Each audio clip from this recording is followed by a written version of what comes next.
سلام بالاخره من اومدم. خیلی طول میکشه اگه من بخوام خیلی تمیز و مرتب و شیک و اینا بیام و همه چی من آماده کرده باشم، تو ظرفای خوشگل بذارم، خودم مرتب باشم، خونه‌ام ترتمیز باشه، حتی اینم اینجا نباشه و اینجوری 1000 سال دیگه است که من بخوام بیام این ویدیو رو ضبط کنم. ولی این الان لازم دارم. شما هم اگه دوست دارین یاد بگیرین، دئودورانت طبیعی با جوش شیرین، روغن نارگیل و من یه ذره اسانس استخوان هم میرزم. نمیدونم شماها چطوری دوست داشته باشین یا نداشته باشین. این دیگه ته روغن نارگیلم، برای همین با همین قاشقه میزنم توش. ترکیب جوش شیرین خالی هم با آب، این ترکیب با آب خیلی جواب میده. یعنی امتحان کردم و خیلی خوب بوده، ولی مقاومتش کمه. یعنی مثلا خیلی زمان کوتاهی روی بدنم بود تا شروع کردم به آشپزی کردن و فلان اینا. دوباره باید تجدیدش میکردم. یه حالت مثل خمیر طوری میخوایم ازش به دست بیاریم. میخواستم اول کم آب کنم چون هوا خیلی سرده و این جامد روغن نارگیلم، ولی خب میتونه همینجوری هم استفاده بشه و هیچ مشکلی هم نداشته باشه.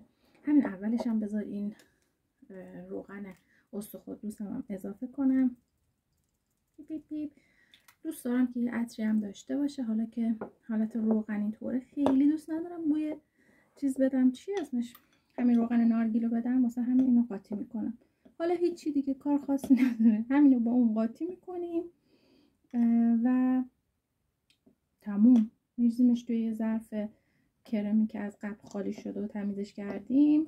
من نمیشورم تازه ظرفای کرمم با یه دستمال تمیز میکنم چون به نظرم کافیه دیگه. اینم چربه دیگه. شما شلخته نباشین، شما قشنگ ظرف رو بشورید، استریزه کنید، بعد خشکش کنید، بذارید یه روزم بمونه، هوا بخوره، کامل خوش باشه که کپکی نزنه تو چیزی توش. بعد این ترکیب رو درست کنید. الان که شروع کنم به ورز دادن، این خودش روغن نارگیل شروع میکنه به آب شدن، چون دارم باش کار میکنم گرم میشه و اینم تو دستم گرفتم، خودش زودتر گرم میشه. ترکیبای دیگه که میتونیم برای رفع بوی زیر بغل و اینا استفاده بکنیم که من خودم استفاده کرده باشم جواب بده، ترکیب نیست، لیمو ترش. من پوست لیمو ترشی که برای غذا استفاده میکردم، نمیدونم گاهی اوقاتم نداشتم، خود لیمو ترش رو برش دادم استفاده کردم و خیلی خوبه، ولی برای ورزش و اینا واقعا جواب نمیده. یعنی آخر ورزش میبینیم که انگار همه اینا رو شسته رفته. یه جا خوندم که دلیل این که شما وقتی از این دئودورانت های طبیعی استفاده میکنید بدنتون خیلی زود دوباره شروع میکنه به بو گرفتن و مجبورین دوباره اینو تکرارش بکنین و استفاده بکنین، اینه که بدن شما یه مقدار سم تولید کرده از اون موادی که خب تا حالا دئودورانت ها به بدنت اضافه کردن یا هر سم دیگه که تو غذا میخوری، و در واقع ترشح اونو از عرق بدن آدم باعث میشه که سریعتر بشه و اینا هم نچرال، جلوی اونو نمیگیره. بنابراین هرچی بیشتر اینو مصرف کنین به مرور زمان اون حالت تاکسیک بدنتون از بین میره و این خیلی راحت تر میشه. یعنی کمتر، دفعات کمتری لازمه که تکرار بکنید اینو.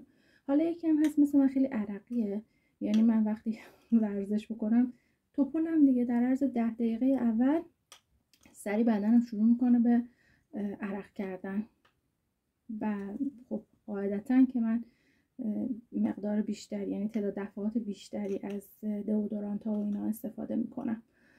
دئودورانت های چیزا مصنوعی هایی که آلومینیوم داره، یعنی حتی همونان از بهتریناش هم که بخوام بگیرم بازم مجبورم شاید گاهی اوقات روز 2 بار یا 3 بار استفاده کنم. بعد هی لباسمو که عوض میکنم قاعدتا چون مالیده میشه به لباس قبلی دوباره باید استفاده بکنم. حالا اینو جوش شیرین خالی رو من تا حالا استفاده کرده بودم، امروز اولین باره که میخوام از این حالت خمیری طور چیز استفاده کنم، جوش شیرین استفاده بکنم. برای همین نمیدونم موندگارش چقدره، ولی قطعا تا اون زمانی که من بتونم این ویدیو رو آپلود کنم بهتون بگم. ویدیویی که برای کریسمس ضبط کرده بودم، رفته بودم فروشگاه‌های مختلف، همچنان تو گوشیمه و نمیتونم آپلودش کنم، انقدر من هنرمندم. ویدیویی که برای کافه قاعدگی گرفته بودم همینجور منتظرن که آپلود بشن.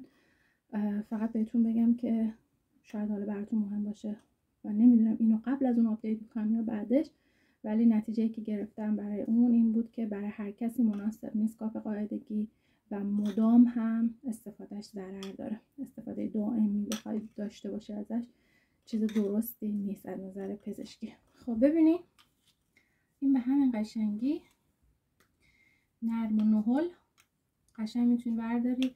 حالا اگه از این چیه حالت کاردکای کوچولو داشته باشین میتونید از اون بردارین، فکر کردم که ریختین بمالین به زیر بغلتون یا با یه انگشت ساده اینجوری میمالین و چون انگشت آدم حالت گرم داره خیلی زود آب میشه و اون روغنش هم انگار جذب پوست میشه. روغن نارگیل به عنوان سفید کننده دندون، به عنوان سفید کننده کشاله ران و زیر بغل یا سر زانوها یا روی قوزک پا هم استفاده میشه. بنابراین احتمالاً بعضی مدتی استفاده از این ترکیب میبینید که زیر بغلتون هم سفیدتر شده. همین دیگه، دیدین به همین سادگی و راحتی و زیبایی.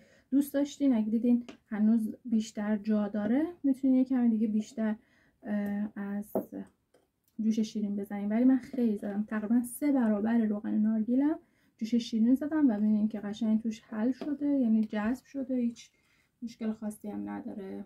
اگه شما هم درست کردین به من نتیجهشو بگین که استفاده کردین و آیا چطور بود. بعد فکر کردم که ترکیب استخوان با روغن نارگیله خیلی بوی زیادی داشته باشه، چون روغن نارگیل خودش بو داره، ولی الان میبینم که انگار فقط بوی روغن نارگیل رو تعدیل کرده.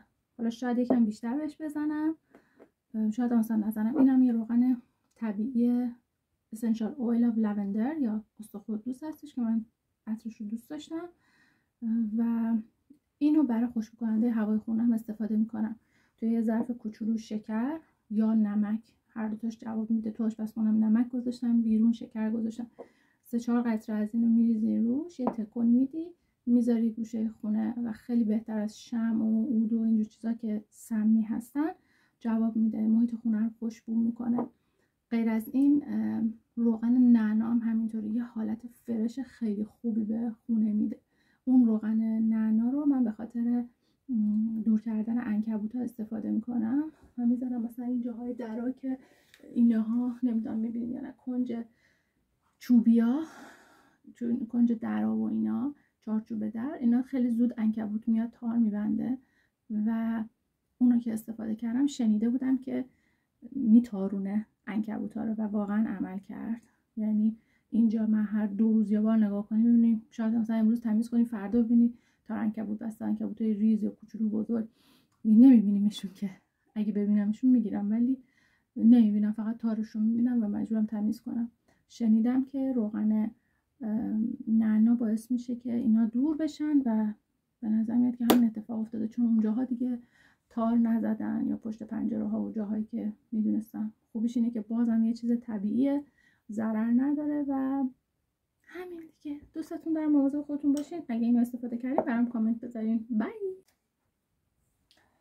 قبل از اینکه برم یادم رفت اینو بهتون بگم که برای کسایی که مثل من جای سرد و مرطوب زندگی میکنن نگه داشتن روغن نارگیل راحت تره، چون آب نمیشه توی هوای محیط.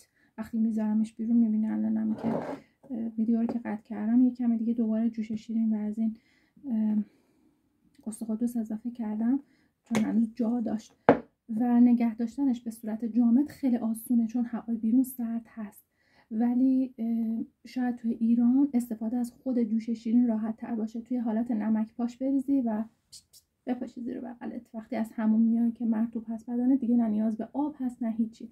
ولی اگه از حموم نیامده باشین یکم بهتر زیر بغلتون رو همونجوری که گفتم ترکیب آب و جوش شیرین در واقع استفاده کنید. زیر بغلتون یکم خیس کنید، بعدم از اون بپاشید زیر بغلتون. شاید نگه داشتنش توی محیط ایران به صورت خشک و استفادهش به صورت خشک مؤثرتر باشه، میگم به خاطر اینکه زود مایع نمیشه روغن نارگیلتون.